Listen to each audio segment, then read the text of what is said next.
नाज़रीन, drama serial फ़र्क की आप अगली एपिसोड में ये देखने वाले हैं कि इरसा अपनी नादानी और बेवकूफ़ी में ये समझ रही थी कि अब उसने अगर 10 करोड़ रुपए दानियाल को दे दिए हैं तो उसकी दानियाल से जान छूट जाएगी। लेकिन दानियाल को तो हराम खाने की इतनी ज़्यादा आदत पड़ चुकी है कि गिद्ध की तरह उसने मुर्दे की जान नहीं छोड़नी जब तक मुर्दे के जिस्म पर ज़रा सा भी गोश्त बाकी है। दानियाल इरसा को यही कहेगा कि जब तक इरसा पैसे देती रहेगी दानियाल की ज़बान बंद रहेगी।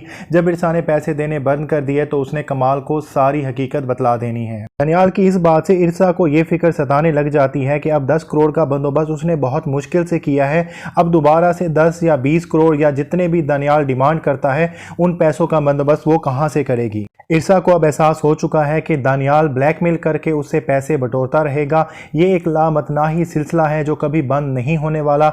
इसलिए वो हिम्मत करके कमाल साहब से बात करने की कोशिश करेगी कि उसने माजी में क्या गलतियां की थी। लेकिन कमाल साहब की मोहब्बत और खुलूस को देखते हुए इरसा दानियाल और अपने बारे में कमाल साहब के सामने एक लफ्ज़ भी नहीं बोल पाएगी। इरसा को इस बात का एहसास नहीं हुआ, लेकिन वो कमाल साहब से मोहब्बत करने लग गई है और वो कमाल साहब को कभी भी तकलीफ नहीं पहुंचा सकती। इरसा उस वक्त तो बात बदल देगी, लेकिन उसका ज़मीर उसे मलामत करता रहेगा।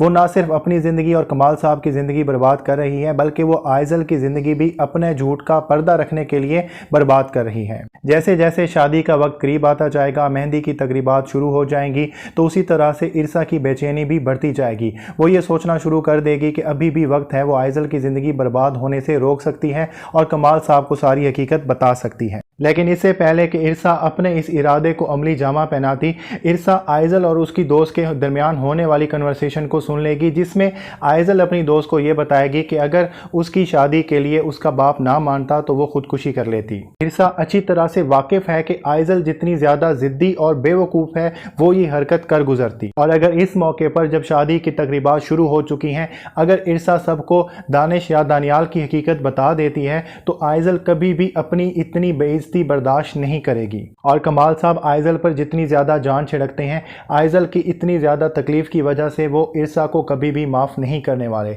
इरसा को अब इस बात का एहसास हो रहा है कि अगर उसने दानिश दानियाल की हकीकत कमाल साहब को बतानी थी तो वो वक्त बहुत पहले गुजर चुका है। अब इरसा के हाथ में कुछ भी नहीं रहा। वक्त इरसा के हाथों से रेत की तरह निकल चुका है। अब वो ना ही आइज़ल की शादी रुकवा सकती है और ना ही अपने ज़मीर की मलामत की वजह से दानिश और आइज़ल की शादी होते हुए देख सकती है। इरसा फ़िलहाल दानियाल के हाथों ब्लैकमेल होती रहेगी। आखिर को दानियाल और आइज़ल की शादी और उसके हनीमून का सारा खर्चा दानियाल ने इरसा से ही वसूल करना है। लेकिन यहाँ पर खुदा की तरफ से थोड़ी सी मदद इरसा को इस तरह से हासिल होगी कि जब दानियाल इरसा से मिल रहा होगा तो इरसा की एक्स गर्लफ्रेंड दानियाल और इरसा को एक साथ देखने पर यह भांप लेगी कि किस तरह से दानियाल ने इरसा को फंसाया हुआ है और मेरी तरह इससे भी पैसे बटोर रहा है। दानियाल के धमकियां देने के बावजूद भी वो चुप नहीं बैठने वाली। वो नहीं चाहती कि जिस तरह से दानियाल ने उसकी ज़िंदगी बर्बाद की है इसी तरह से दानियाल किसी और की ज़िंदगी बर्बाद करे। लेकिन उसको नहीं पता कि अगर वो चाह कर भी इरसा की मदद करने की कोशिश करे